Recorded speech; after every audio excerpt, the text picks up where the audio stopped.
أشرف الأعراب والعجم خير من يمشي على قدمه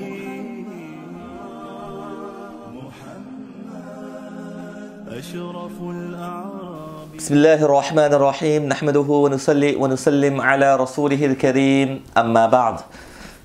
Assalamu alaikum wa rahmatullahi wa barakatuh.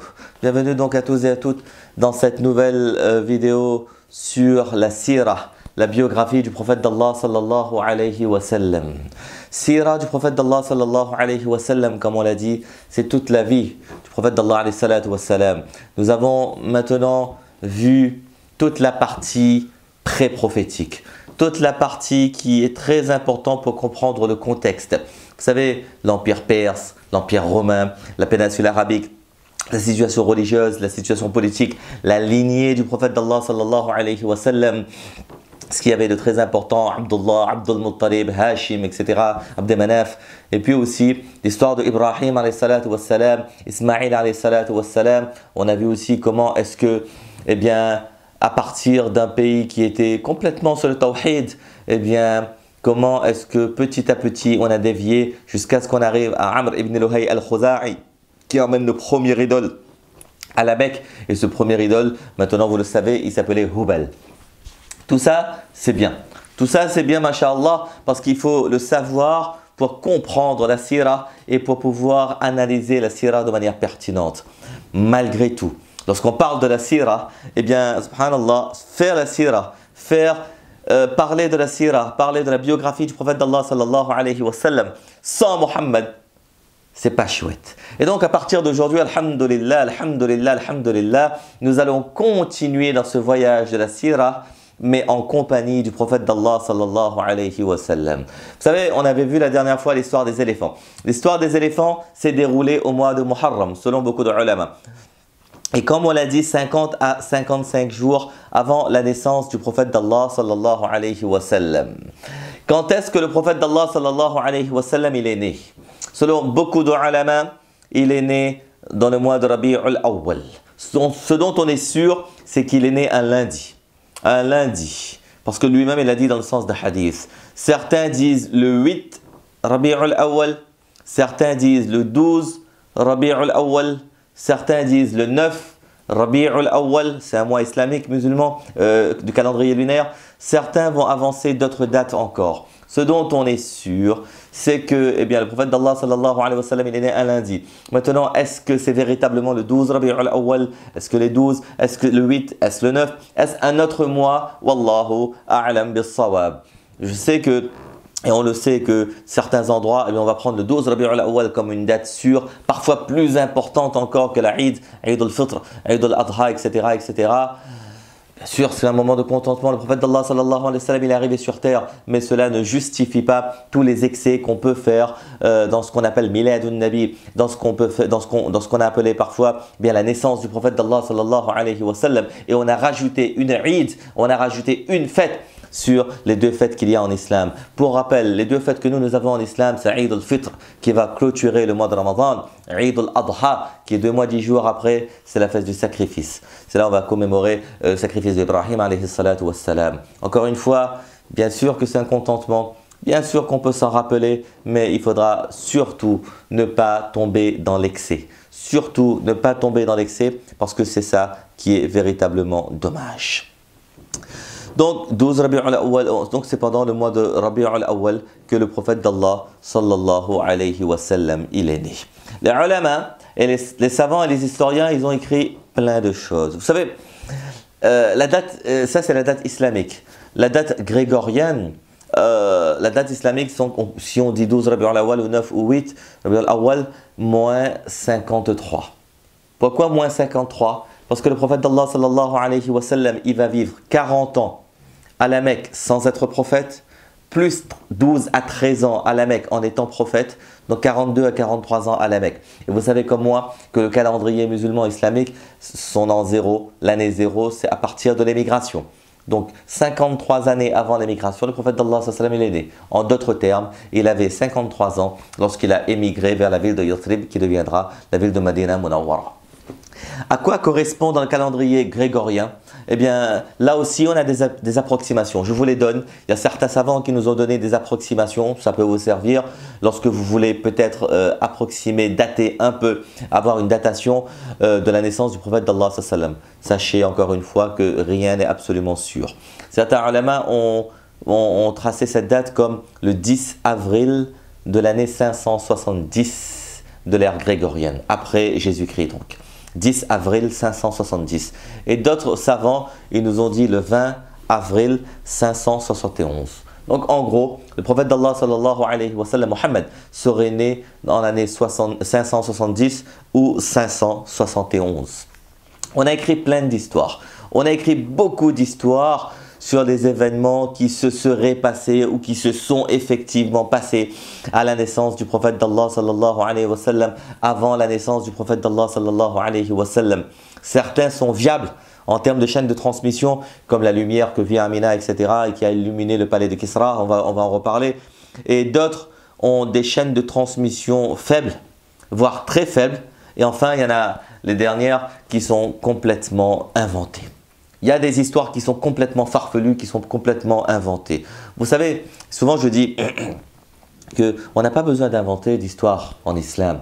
On a suffisamment d'histoires, on a suffisamment de récits à raconter. Et cela ne va pas augmenter notre amour pour le prophète d'Allah sallallahu alayhi wa sallam. Cela ne va pas augmenter sa personnalité que d'inventer des histoires à sa naissance ou alors avant sa naissance ou même pendant sa vie. Il y a des gens qui trouvent le moyen d'aller inventer des histoires. Et puis lorsqu'on se rend compte que cette histoire est fausse, eh bien tout est remis en question. Ce que je vous dis, c'est que nous avons suffisamment de sources et de références dans nos livres pour que nous n'ayons pas à aller inventer des histoires. Wallahu al-musta'an.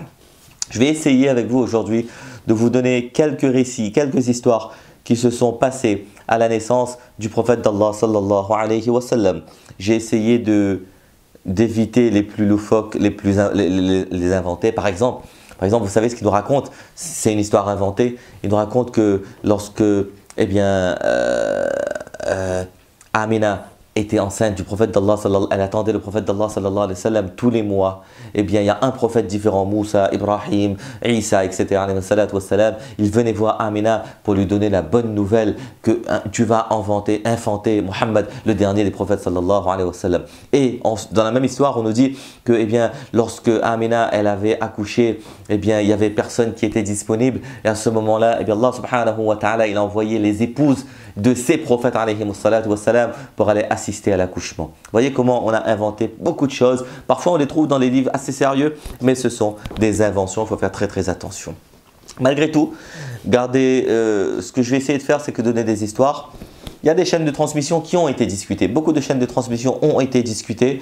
Malgré tout, les ulama nous disent que tant que ça ne touche pas au halal et au haram, eh bien on a une plus grande latitude à raconter ces histoires, à raconter ces récits, et il ne faut pas les prendre comme des hadiths ou alors comme des histoires qui sont absolument sans aucun doute. Ce sont des récits de l'histoire, de la sira du prophète d'Allah sallallahu alayhi wa sallam. Donc beaucoup d'événements ont été racontés, transmis au moment de la naissance du prophète d'Allah sallallahu alayhi wa sallam, des chaînes de transmission plus ou moins faibles. C'est compréhensible qu'on ait des chaînes de transmission plus ou moins faibles. Pourquoi? Parce que ces événements sont de nature historique et ça ne concerne ni les croyances, ni le halal haram. Et en plus, on parle de la naissance du prophète d'Allah sallallahu alayhi wa sallam. À la naissance de Mohammed, bien sûr qu'on avait des signes, mais qui pouvait être là ce jour-là et prévoir que ce Mohammed-là, on va encore en parler au 21e siècle en France ou en Angleterre ou en Amérique ou au Canada? Qui pouvait le prévoir? Personne. On n'avait pas conscience de l'importance du personnage qui était en train de naître. Et donc, on n'avait pas spécialement besoin de dater précisément la naissance du prophète d'Allah sallallahu alayhi wa sallam ou alors de faire des records, de noter tous les événements qui se sont passés à l'époque du prophète d'Allah sallallahu alayhi wa sallam. Et en plus, il n'y avait pas beaucoup de sahaba à l'époque, à la naissance du prophète d'Allah sallallahu alayhi wa sallam. Les sahaba n'étaient pas là. Ceux qui vont embrasser l'islam plus tard, eh bien, soit ils n'étaient pas nés, soit ils n'étaient pas là encore, soit ils étaient nés mais ils étaient encore beaucoup trop jeunes pour se rappeler, se remémorer dès la naissance du prophète d'Allah sallallahu alayhi wa sallam. Et dernière chose, comme je vous l'ai dit, beaucoup des incidents qui ont été inventé. Et donc pour nous, pour moi et pour vous, il faut faire attention à ne pas tomber dans l'un des deux extrêmes suivants. Il y a deux extrêmes. Comme souvent, il faut rester dans le juste milieu. Le premier extrême, c'est tout rejeter. Tout rejeter car ça ne correspond pas aux critères rigoureux, intransigeants de classification propre au hadith, par exemple. Dans les hadiths, il faut que tous les rawis, tous les maillons de la chaîne soient spécifiques, soient musulmans, etc., etc. Et là, on a des non-musulmans. Là, on a une reconstitution, donc on rejette tout. Non, on ne peut pas faire ça. Parce qu'on est dans des récits historiques, eh bien, on a obligation de reconstituer. Sinon, on n'aurait aucune histoire, on n'aurait aucun récit de l'avant-prophétie.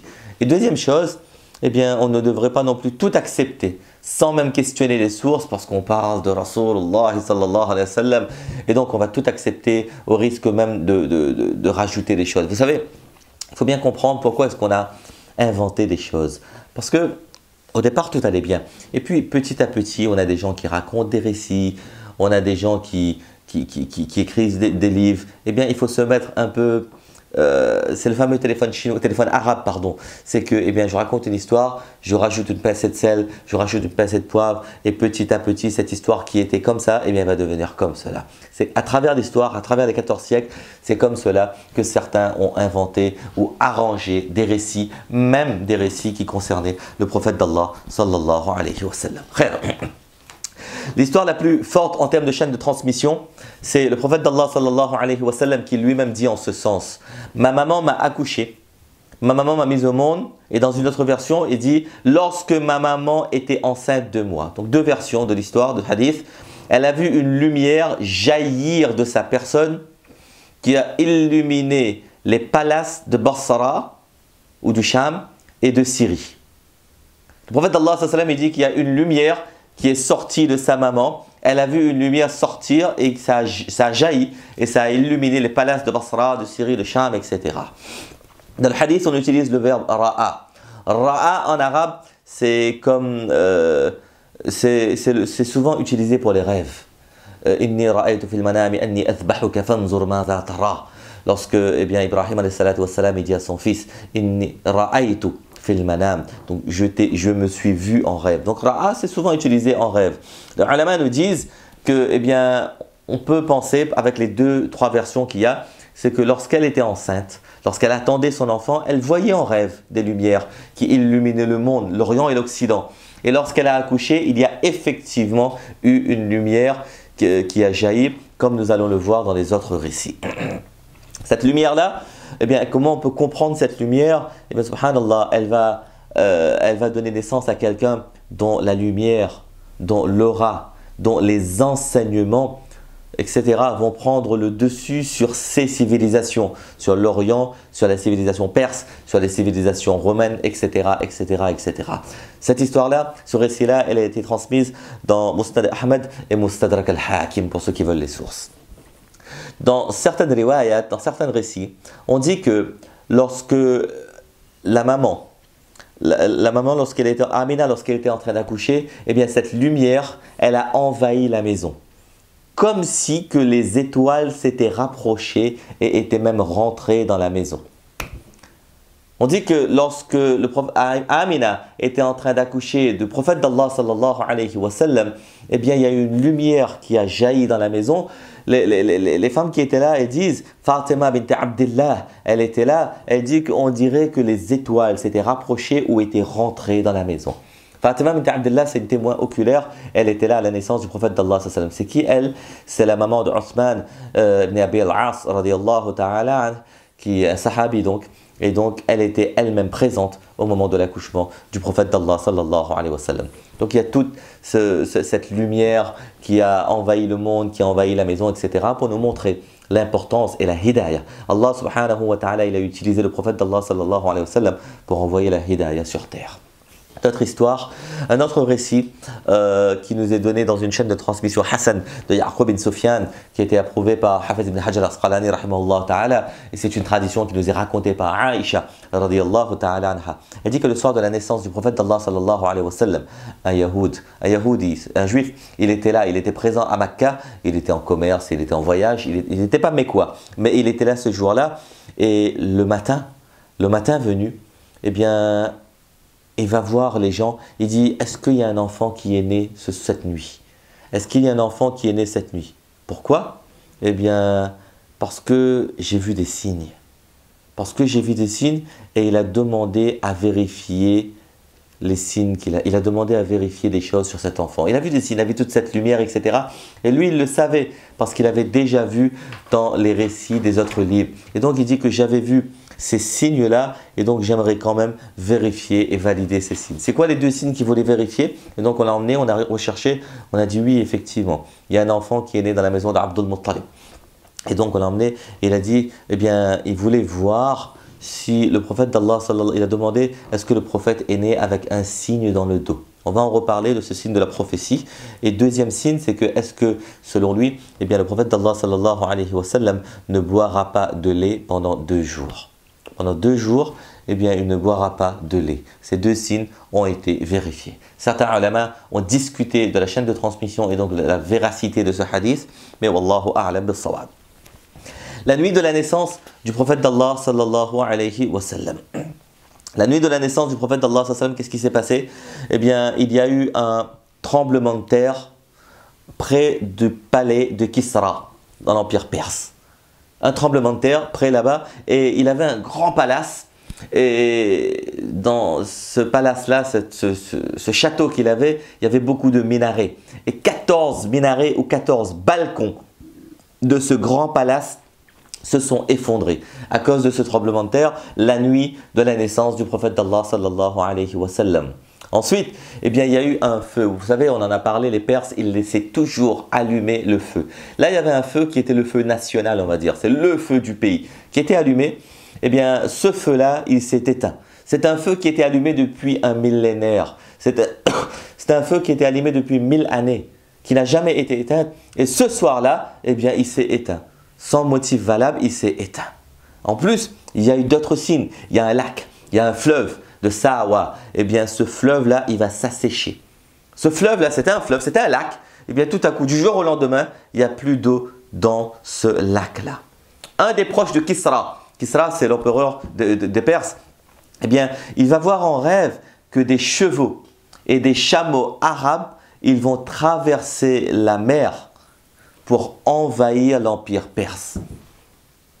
Il va voir que des chevaux et des chameaux arabes, ils vont traverser la mer pour remplir l'empire perse. Subhanallah. Et là, eh bien, Kisra, il va demander les explications aux gens. À ce moment-là, il va demander, les gens qui étaient proches de lui, ne vous inquiétez pas, c'est juste des rêves. Le chef des prêtres, ça ne s'appelle pas vraiment prêtre, des leaders religieux, il va lui dire non, non. En fait, il y a des explications. C'est que, eh bien, tout ça mis bout à bout, et même lui, il avait rêvé, eh bien, c'est lui qui avait rêvé justement que des chameaux et des chevaux arabes, eh bien, traversent la mer. Eh bien, il dit qu'il y a des explications. Il y a sûrement eu une naissance cette nuit à la Mecque, dans l'empire, pas à la Mecque, dans la péninsule arabique. Et ces gens-là, eh bien, à partir de ce soir, eh bien, on peut considérer que c'est la fin de l'empire perse parce que ces gens-là, ils vont nous envahir. Eh bien, ces gens-là, leur culture, leur manière de faire, ou alors physiquement, eh bien, ils vont envahir et bien, ils vont prendre possession de l'empire perse. Le prophète d'Allah sallallahu alayhi wa sallam, il est né quand? Certaines traditions ont dit le matin, certaines traditions ont dit la nuit, certains ont dit etc. etc. En fait, il faut comprendre que le prophète d'Allah sallallahu alayhi wa sallam, eh bien, il est né à l'heure de Subh Sadiq. Le matin, Subh Sadiq, c'est l'heure où on commence le jeûne, c'est à ce moment-là. Donc le travail de l'accouchement a commencé pendant la nuit et le prophète d'Allah sallallahu alayhi wa sallam, il est né donc juste avant le subh, donc avant le fajr, à l'heure de subh sadiq, à l'heure où on commence le jeûne. Donc fin de la nuit, début du jour où le prophète d'Allah sallallahu alayhi wa sallam, il est né. Le prophète d'Allah sallallahu alayhi wa sallam, eh bien, comment est-ce qu'il s'est appelé? Comme pourquoi est-ce qu'on l'appelait Muhammad? Vous savez, Abdul Muttalib.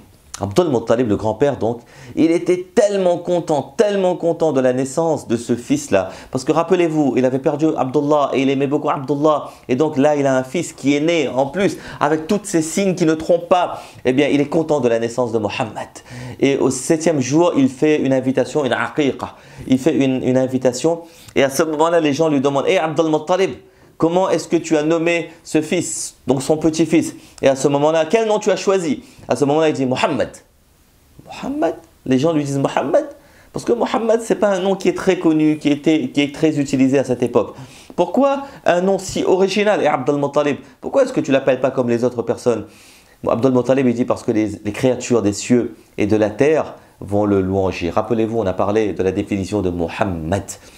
Et donc, on va chanter ces louanges. Jusqu'aujourd'hui, subhanallah, on dit Allahumma salli ala Muhammad wa ala ali Muhammad. Donc, Abd al-Muttalib, il dit les créatures des cieux et de la terre vont chanter ces louanges. En fait, Abd al-Muttalib, certains ulama disent qu'Abd al-Muttalib, il avait vu en rêve qu'on lui ordonne de le nommer Mohammed. Et dans certaines traditions, on dit que ce n'est pas Abd al-Muttalib qui a vu ce rêve, c'est le prophète, c'est la maman Amina. Dernière chose pour aujourd'hui, il y a le prophète d'Allah sallallahu alayhi wa sallam, khatna, circoncision. La question se pose, et la question a été posée par les ulama, le prophète d'Allah sallallahu alayhi wa sallam, comment on a fait sa circoncision, est-ce qu'il était déjà né circoncis, etc., etc., etc. Il y a trois versions, il faut savoir qu'il y a trois versions de cette histoire. La première version, c'est que, et la plus forte aussi, c'est que la plupart des ulama disent que le prophète d'Allah sallallahu alayhi wa sallam, il est né déjà circoncis.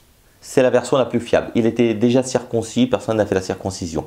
7e jour, on dit que bien on a complété, on a regardé, il y a des gens qui font la circoncision le jour de Aqiqa. Et donc on a dit, ah mais il était déjà circoncis, etc. On a fait le pansement, etc. Ça c'est la première version. La deuxième version, c'est que effectivement, eh bien, il a été circoncis le 7e jour. Au moment de sa Aqiqa, eh bien, on dit qu'il a été circoncis. Troisième version, c'est qu'il a été circoncis plus tard. On ne sait pas quand, mais il a été circoncis plus tard. Wallahu a'lam. Mais Al-Hakim et les autres ulama nous disent que non, non. La version la plus potable, la plus correcte, c'est que le prophète d'Allah sallallahu alayhi wa sallam est né déjà circoncis. Donc il n'y a pas eu besoin de circoncision pour le petit garçon Mohammed sallallahu alayhi wa sallam. Qu'Allah subhanahu wa ta'ala, donc voilà pour aujourd'hui, qu'Allah azza wa jal donne le tawfiq de comprendre, de mettre en pratique et de propager. Amin wa akhiru da'wana an alhamdulillahi rabbil alamin. Fa jazakumullah wa salamu alaykum wa rahmatullahi wa barakatuh. يا رسول الله محمد